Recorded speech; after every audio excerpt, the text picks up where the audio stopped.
بسم اللہ الرحمن الرحیم۔ السلام علیکم ورحمۃ اللہ وبرکاتہ۔ پیارے ناظرین، آج کی ویڈیو میں ہم بات کریں گے 12 ربیع الاول کی حقیقت کے بارے میں۔ یہ دن مسلمانوں میں بڑی اہمیت رکھتا ہے کیونکہ اسی مہینے میں اللہ کے آخری نبی حضرت محمد صلی اللہ علیہ وآلہ وسلم دنیا میں تشریف لائے اور اسی مہینے آپ صلی اللہ علیہ وآلہ وسلم کا وصال بھی ہوا۔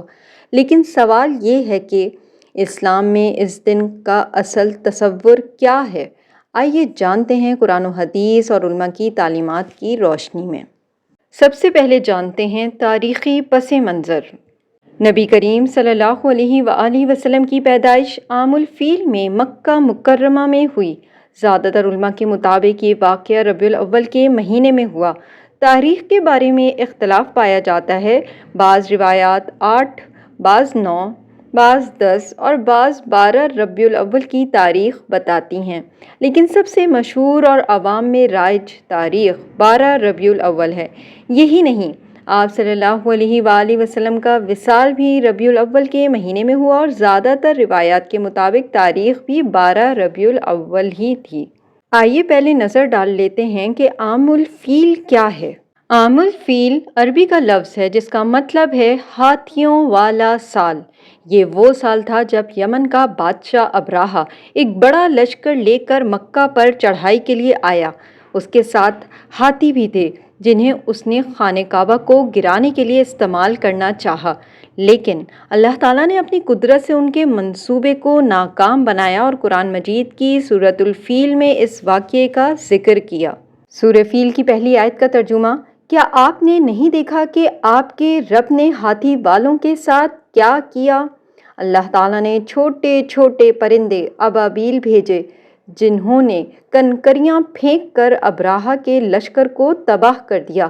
عرب کی تاریخ میں یہ واقعہ اتنا مشہور تھا کہ لوگ اس سال کو ہی ایک کیلنڈر کا نقطۂ آغاز مانتے تھے، یعنی جب کوئی پوچھے نبی صلی اللہ علیہ وآلہ وسلم کس سال پیدا ہوئے تو جواب ہوگا نبی صلی اللہ علیہ وآلہ وسلم عام الفیل میں پیدا ہوئے۔ آئیے اب قرآن و حدیث کی روشنی میں بھی جان لیتے ہیں۔ قرآن و سنت میں 12 ربیع الاول کے حوالے سے کوئی خاص عبادت، روزہ، جشن یا دن منانے کا حکم نہیں دیا گیا۔ قرآن ہمیں یہ تعلیم دیتا ہے کہ رسول اللہ صلی اللہ علیہ وآلہ وسلم کی اصل یادگار آپ کی سیرت اور سنت ہے۔ اللہ تعالیٰ فرماتے ہیں، سورہ آل عمران کی آیت کا ترجمہ: اگر تم اللہ سے محبت کرتے ہو تو میری پیروی کرو، اللہ تم سے محبت کرے گا۔ حضور صلی اللہ علیہ وآلہ وسلم نے خود اپنی ولادت کے دن شکرانے کے طور پر پیر کا روزہ رکھا۔ اس سے یہ بات ثابت ہے کہ اپنی ولادت کے دن اللہ کا شکر ادا کرنا جائز اور پسندیدہ عمل ہے۔ اس حوالے سے علماء کی کیا آراء ہے، آئیے جانتے ہیں۔ بعض علماء کہتے ہیں کہ اگر 12 ربیع الاول کو ہم قرآن کی تلاوت، نعت خوانی، صدقہ، درود و سلام اور نبی صلی اللہ علیہ وآلہ وسلم کی سیرت بیان کرنے کے لیے جمع ہوں اور اس میں شریعت کے خلاف کوئی کام نہ ہو تو یہ جائز ہے۔ بعض علماء اسے بدعت قرار دیتے ہیں کیونکہ صحابہ کرام رضی اللہ تعالیٰ عنہ اور تابعین رحمہ اللہ کے دور میں میلاد منانے کا تصور نہیں تھا۔ خلاصہ یہ ہے کہ یہ ایک اختلافی مسئلہ ہے۔ اصل مقصد نبی صلی اللہ علیہ وآلہ وسلم کی محبت اور ان کی سنت پر عمل ہے، نہ کہ محض رسم۔ ربیع الاول کے حوالے سے ایک مشہور اور معتبر واقعہ میں آپ کے ساتھ شیئر کرتی ہوں، جس سے نہ صرف اس دن کی اہمیت واضح ہوتی ہے بلکہ یہ بھی کہ نبی صلی اللہ علیہ وآلہ وسلم کی یاد میں اعمال کیسے کیے جا سکتے ہیں۔ واقعہ حضرت امام احمد بن حنبل اور 12 ربیع الاول۔ حضرت امام احمد بن حنبل رحمۃ اللہ علیہ ایک بڑے عالم اور فقہ میں سے ہیں۔ ان کی زندگی سے معلوم ہوتا ہے کہ صحابہ و تابعین رحم اللہ کے بعد علماء نے نبی صلی اللہ علیہ وآلہ وسلم کی ولادت اور سیرت پر غور و فکر کے لیے خاص دن مقرر کرنے کی ضرورت محسوس کی۔ امام احمد بن حنبل کے شاگردوں کے مطابق وہ اکثر 12 ربیع الاول کے دن اپنی درس گاہ میں حدیث اور سیرت کی تعلیم دیتے تھے۔ اور طلبہ کو بتاتے تھے کہ یہ دن خوشی اور شکرانے کا دن ہے، لیکن اصل خوشی یہ ہے کہ ہم نبی صلی اللہ علیہ وآلہ وسلم کی سنت کو اپنی زندگی میں لائیں۔ امام احمد رحمۃ اللہ نے کبھی بھی اس دن کو محض جشن یا میلاد کے طور پر نہیں منایا، بلکہ اسے سبق آموز دن بنایا۔ انہوں نے فرمایا کہ میلاد کا حقیقی مقصد اللہ کی محبت اور نبی صلی اللہ علیہ وآلہ وسلم کی پیروی ہے، نہ کہ صرف خوشی منانا۔ پیارے بھائیوں اور بہنوں، 12 ربیع الاول صرف ایک دن نہیں بلکہ یہ ہمیں یاد دلاتا ہے کہ نبی اکرم صلی اللہ علیہ وآلہ وسلم کی محبت اور سنت کو اپنی زندگی کا حصہ بنائیں۔ ہمیں چاہیے کہ صرف خوشی منانے یا رسم و رواج تک محدود نہ رہیں، بلکہ درود و سلام پڑھیں، قرآن و حدیث کی محفل کریں اور نبی صلی اللہ علیہ وآلہ وسلم کی تعلیمات پر عمل کریں۔ اسی میں اصل کامیابی اور خوشی ہے۔ یاد رکھیں، نبی صلی اللہ علیہ وآلہ وسلم کی یاد میں سب سے بڑا تحفہ یہی ہے کہ ہم ان کی سیرت پر عمل کریں اور اپنی زندگی کو بہتر بنائیں۔ آئیے اب جانتے ہیں اس دن کے حوالے سے مخصوص عبادات کا کیا کانسیپٹ ہے۔ 12 ربیع الاول کے دن کوئی مخصوص عبادات یا اعمال کرنے کا حکم قرآن و حدیث میں ذکر نہیں ہے۔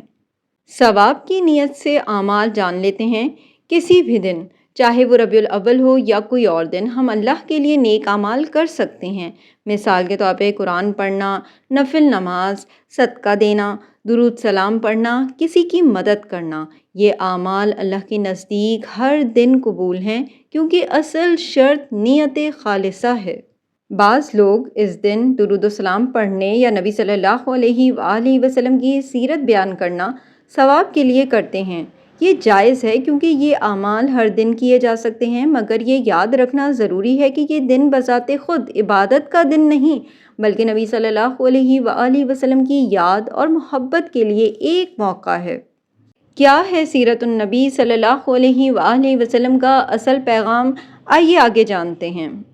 قرآن مجید کی سورہ احزاب کی آیت کا ترجمہ ہے، رسول اللہ صلی اللہ علیہ وآلہ وسلم کی زندگی تمہارے لیے بہترین نمونہ ہے۔ نبی صلی اللہ علیہ وآلہ وسلم کی سیرت میں چند بڑی خصوصیات درج ذیل ہیں۔ پہلی یہ کہ صدق و امانت، دوسری خصوصیت عدل و انصاف، تیسری خصوصیت نرم دلی اور رحم، چوتھی خصوصیت یہ کہ اللہ کی عبادت اور توکل تھا، پانچویں خصوصیت یہ کہ دوسروں کے ساتھ حسن سلوک۔ اس لیے اصل میلاد النبی صلی اللہ علیہ وآلہ وسلم یہ ہے کہ ہم اپنی روزمرہ زندگی میں جھوٹ، ظلم، حسد اور کینہ چھوڑ کر نبی صلی اللہ علیہ وآلہ وسلم کی تعلیمات اپنائیں۔ پیارے ناظرین، 12 ربیع الاول کا پیغام یہ ہے کہ ہم نبی صلی اللہ علیہ وآلہ وسلم کی محبت میں صرف خوشی منانے پر اکتفا نہ کریں، بلکہ ان کی تعلیمات کو اپنی زندگی میں نافذ کریں۔ یہی اصل میلاد ہے، یہی نجات کا راستہ ہے اور یہی ہماری کامیابی ہے۔ ہماری حوصلہ افزائی کے لیے ویڈیو کو لائک کرنا نہ بھولیے۔ مزید اسلامی ویڈیوز کے لیے چینل کو سبسکرائب کیجیے اور بیل آئیکن کو بھی پریس کیجیے تاکہ ہر نئی ویڈیو فوراً آپ تک پہنچے۔ اور اس ویڈیو کو اپنے پیاروں کے ساتھ ضرور شیئر کیجیے تاکہ وہ بھی اس علم سے فائدہ اٹھا سکیں۔ جزاک اللہ۔